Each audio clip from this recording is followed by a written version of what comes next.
Assalamualaikum warahmatullahi wabarakatuh. Ketemu lagi dengan saya Surya Kresnanda.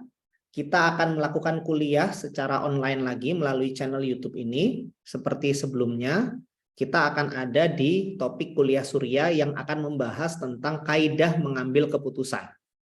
Malam hari ini nih, kita akan membahas tentang kaidah mengambil keputusan. Bahasan ini penting kenapa? Karena yang namanya pemimpin itu pasti akan selalu dihadapkan dengan proses mengambil keputusan. Jumlahnya banyak. Coba bayangkan nih teman-teman pemimpin semua, ingat-ingat, hitung-hitung berapa kali dalam satu hari kita mengambil keputusan. Baik untuk diri sendiri maupun terkait dengan tim, bisnis, usaha, atau hubungan dengan orang lain. Semua itu perlu kita ambil secara tepat supaya hasilnya sesuai yang kita harapkan. Makanya bahasan pada malam hari ini tentang kaidah mengambil keputusan nanti bisa dijadikan dasar. Setiap teman-teman mengambil keputusan, coba didasarkan pada kaidah-kaidah yang kita bahas pada malam hari ini. Moga-moga insya Allah manfaat ya. Teman-teman boleh lihat di layar, bagi yang nonton YouTube ya, ada beberapa akun sosial media saya, Facebook nama Surya Kresnanda, Instagram @suryakresnanda, LinkedIn boleh dicari Surya Kresnanda, dan nomor WhatsApp saya 0811 2244 111. Semua bisa dihubungi, semua saya operasikan sendiri, semua bisa menjadi media kita untuk silaturahmi lebih jauh lagi, terutama kita bisa diskusi tentang segala hal yang dibahas di sini untuk pengembangan ilmu bersama ke depannya. Sudah siap ya? Kita akan masuk ke materinya. Mengambil keputusan adalah ciri seorang pemimpin. Saya ulangi. Mengambil keputusan adalah ciri seorang pemimpin. Artinya apa? Bayangin nih teman-teman ya. Kalau di dalam satu kelompok, anggaplah berisi 5 atau 6 orang. Di situ sudah ada bosnya, sudah ada atasannya. Bahasa lain sudah ada pimpinannya. Terjadilah sebuah masalah. Semuanya bingung. Bahkan sang pimpinan itu tidak bisa mengambil keputusan. Di tengah situasi yang cukup chaos itu, tiba-tiba ada satu orang anggota tim yang berani mengambil keputusan. Dan karena tidak ada yang mau mengambil keputusan termasuk sang pimpinan, dan satu orang ini, satu anggota tim ini muncul mengambil keputusan untuk semua, keputusan itu pun disetujui, diamini. Semua di situ mengikut keputusan si satu orang ini. Maka satu orang ini adalah pemimpin di kelompok itu. Meskipun dia bukan pimpinan, meskipun dia bukan atasan, meskipun dia bukan bos. Kalau definisi John C. Maxwell, kepemimpinan adalah pengaruh. Tidak lebih, tidak kurang. Dengan keberanian dia mengambil keputusan, maka dia berhasil memberi pengaruh yang membuat dirinya diikuti. Mengambil keputusan itu gampang susah ya. Kelihatannya sih sederhana. Oh, kan tinggal ngambil keputusan aja, apa susahnya? Toh semua dilaksanakan bareng-bareng. Tapi sadar nggak sadar, sebenarnya di balik keputusan ada tanggung jawab di dalamnya. Siapa yang mengambil keputusan, dia akan bertanggung jawab terhadap semua akibatnya di belakang. Makanya tidak semua orang berani mengambil keputusan. Karena dia mempertimbangkan, ini resikonya besar nih. Saya bisa nggak ya ngadepin? Kalau ada apa-apa nanti, saya bisa nggak ya menangani ini? Berat. Ya akhirnya tidak terjadi yang namanya keputusan. Di dalam kasus tadi, saat lahir pemimpin di antara anggota tim yang akhirnya diikuti meskipun dia bukan pimpinan, maka sekaligus sang pimpinan kehilangan status kepemimpinannya. Saya ulangi ya. Dari anggota kelompok tadi nih, ada satu anggota tim yang mengambil keputusan dan diikuti oleh semuanya. Maka dia jadi pemimpinnya. Sang pimpinan atau atasan atau bos, karena dia tidak berani mengambil keputusan, maka dia sekaligus saat itu kehilangan status kepemimpinannya. Dia kehilangan haknya untuk memimpin. Nah, di situ teman-teman. Jadi kalau kita tidak berani mengambil keputusan, maka kita sekaligus kehilangan hak kepemimpinan. Makanya yang memimpin sebenarnya tidak selalu yang harus punya jabatan. Siapa yang ambil keputusan, itulah pemimpinnya.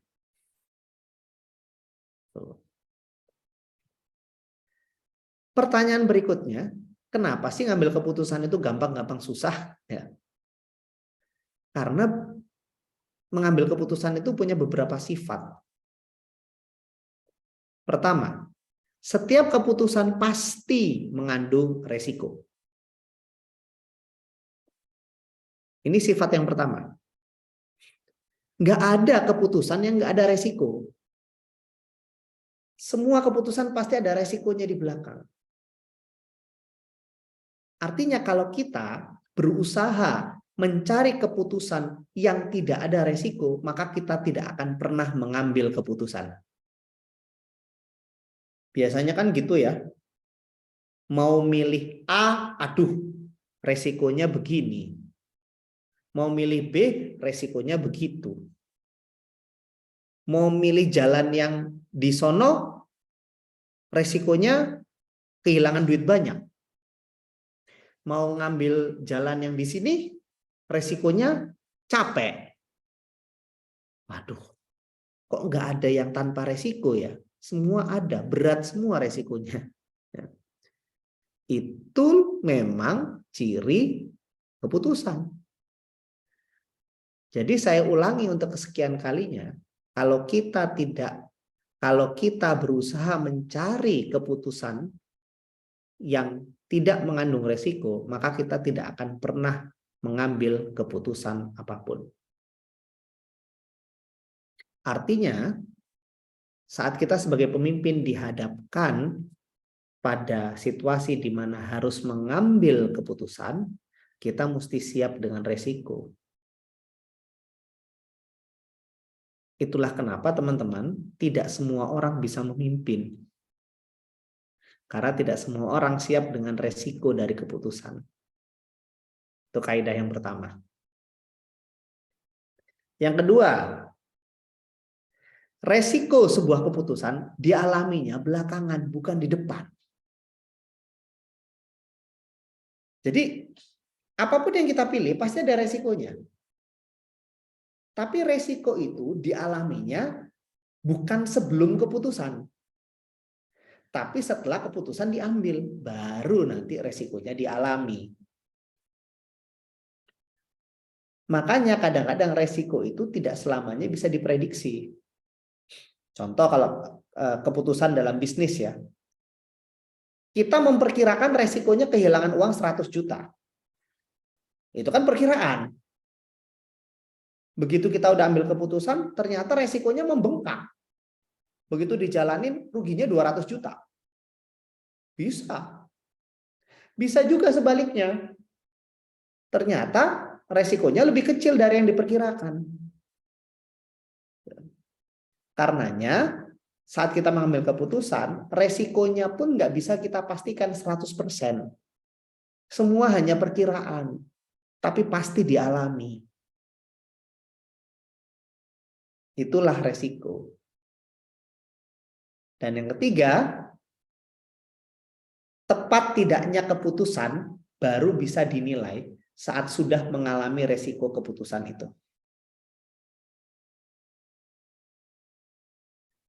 Nomor 3 nih ya. Nomor 3 ini.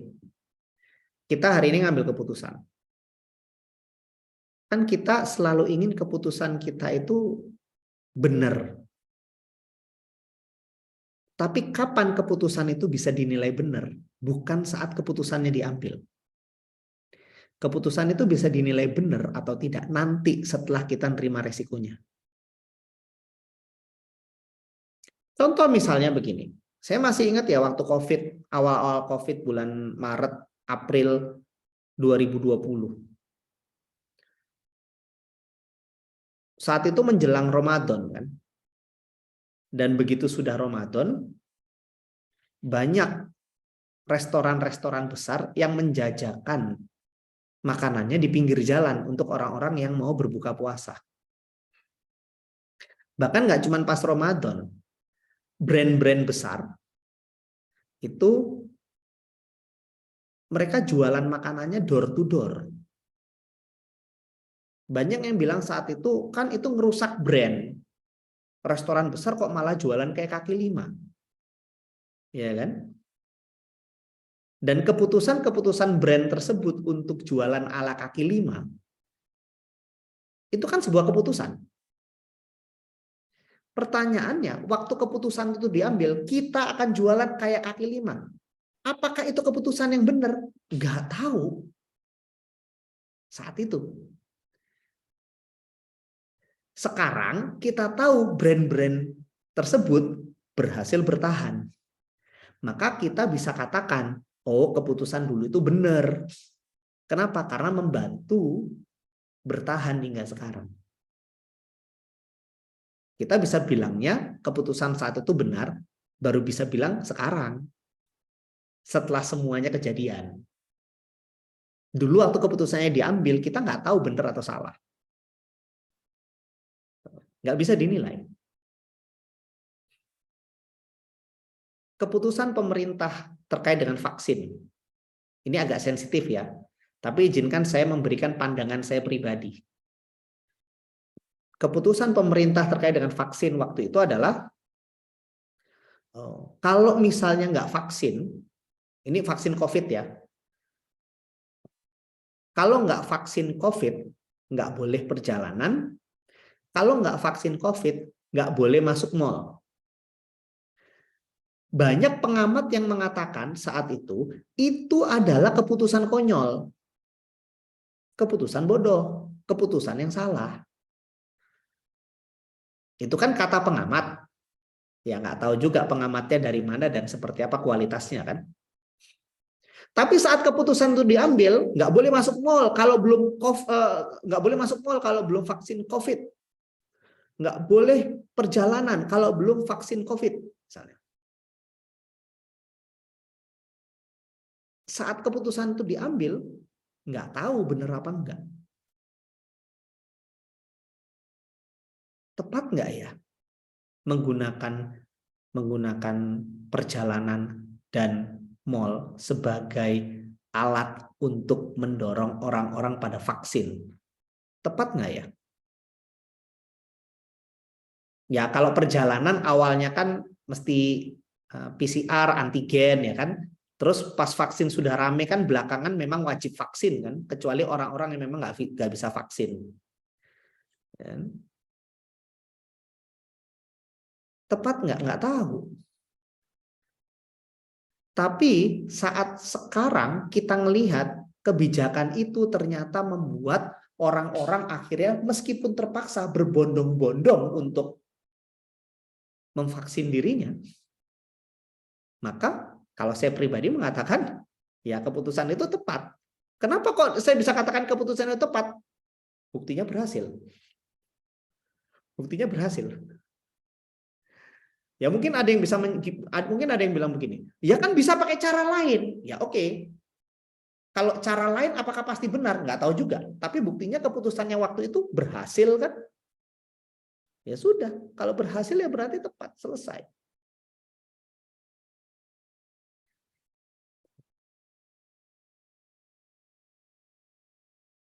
Inilah juga tantangan mengambil keputusan. Jadi saat pemimpin mengambil keputusan itu kayak ngadepin hutan belantara gitu. Gelap gitu. Ya nggak gelap lah. Abu-abu lah, berawan gitu. Kelihatan tapi nggak kelihatan. Itulah kenapa kalau ngambil keputusan itu memang berpikir analitik itu penting untuk ngambil keputusan. Menghitung segala hal di depan itu penting dalam mengambil keputusan. Tapi lebih dari itu lagi, mengambil keputusan itu butuh keberanian, mental baja, dan jiwa besar untuk mau bertanggung jawab. Maka nggak heran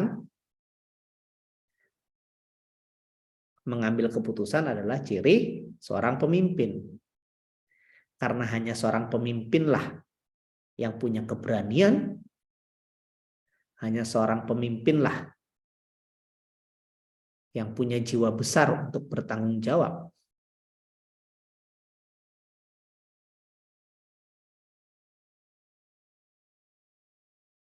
Dan hanya seorang pemimpin yang punya cukup keyakinan untuk menantang sesuatu yang bahkan belum kelihatan.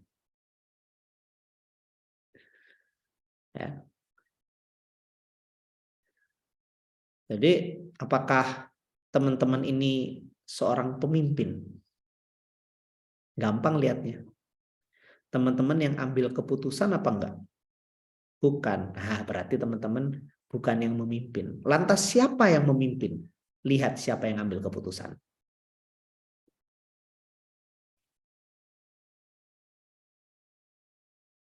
Ini. Ya, 3 hal, 3 ciri tentang keputusan. Satu lagi nih yang perlu kita bahas ya. Oke, saya siap ngambil keputusan. Tapi kadang-kadang kita sebagai pemimpin dihadapkan pada 2, 3, atau 4 keputusan yang seimbang nih, agak-agak seimbang antara resiko dengan manfaat. Misalnya nih 2 pilihan ya. Pilihan yang pertama manfaatnya besar, resikonya besar. Pilihan kedua manfaatnya kecil, resikonya kecil. Pilihan ketiga ya nggak jauh-jauh lah, manfaat resiko dihitung-hitung. Lantas mana yang mesti kita dahulukan? Ngitung-ngitung manfaat atau ngitung-ngitung resiko? Kita dalam mengambil keputusan mesti ngitung resiko dulu, baru ngambil manfaat. Ini seninya. Gimana maksudnya menghitung resiko dulu baru ngambil manfaat? Misal nih teman-teman ya, ada 10 alternatif pilihan. Kalau ada 10 alternatif pilihan, jangan lihat manfaatnya dulu. Cek dulu resikonya. Lihat mana resikonya yang mampu kita tangani dan mana yang resikonya nggak mampu kita tangani. Setelah dilihat semua, oke, ternyata ada 4 pilihan yang resikonya tidak mampu kita tangani. Maka 4 itu kita buang meskipun manfaatnya besar. Ada 4 nih di antara 10 yang resikonya tidak sanggup kita tangani. Maka 4 itu kita buang dari pilihan meskipun manfaatnya besar. Karena percuma kita mengambil manfaat besar, tapi resikonya nggak bisa kita tangani. Percuma mengambil manfaat yang besar, tapi resikonya nggak mampu kita tangani. Karena begitu kita tidak mampu menangani sebuah resiko, maka perjalanan kita berhenti. Lalu tersisa berapa tadi? 6. Ada 6 nih. Yang resikonya mampu kita tangani. Dari 6 ini, pilihlah yang manfaatnya paling besar, meskipun resikonya besar. Saya ulangi ya. Tadi 6 sisanya yang resikonya mampu kita tangani. Maka dari 6 pilihan ini, putuskan, ambil keputusan untuk memilih yang manfaatnya paling besar, meskipun resikonya besar. Karena sebesar-besarnya resiko yang ada di situ, sudah kita ukur mampu kita tangani. Artinya resiko itu tidak membuat kita berhenti. Maka ya tinggal kita tangani. Ambil manfaat yang paling besar. Seperti itu teman-teman, kita memperhitungkan antara resiko dengan manfaat dalam mengambil keputusan. Sehingga kita tidak tergoda oleh manfaat yang besar, tapi tergoda secara buta. Wah, pokoknya manfaatnya gede, tapi begitu kita ambil, resikonya terlalu besar, akhirnya kita nggak bisa lanjut. Ya kan? Atau kita juga jangan terlalu takut gitu, sehingga pokoknya kita ambil keputusan yang resikonya paling kecil deh. Ya kita ambil yang resikonya paling kecil. Akhirnya kita luput mengambil peluang yang manfaatnya besar banget sebenarnya. Tapi kita tidak ambil karena kita terlalu takut menghadapi resiko. Pokoknya ambil yang resikonya paling kecil, padahal pilihan yang itu manfaatnya gede banget. Dan resikonya masih bisa kita tangani loh. Tapi karena resiko besar kita nggak ngambil, padahal masih bisa kita tangani. Sayang. Sayang peluangnya. Jadi, keluarkan dari pilihan yang resikonya nggak bisa kita tangani, meskipun manfaatnya besar. Lalu dari yang resikonya mampu kita tangani, ambil yang manfaatnya paling besar, meskipun resikonya juga besar. Nah, ini cara menghitungnya. So, buat teman-teman pemimpin semua, selamat mengambil keputusan. Kalau kita pemimpinnya, kita yang ambil keputusan, maka beranilah mengambil keputusan itu. Saya Surya Krisnanda, terima kasih. Kita ketemu di video berikutnya, dan jangan lupa subscribe dan share jika dirasa manfaat. Wassalamualaikum warahmatullahi wabarakatuh.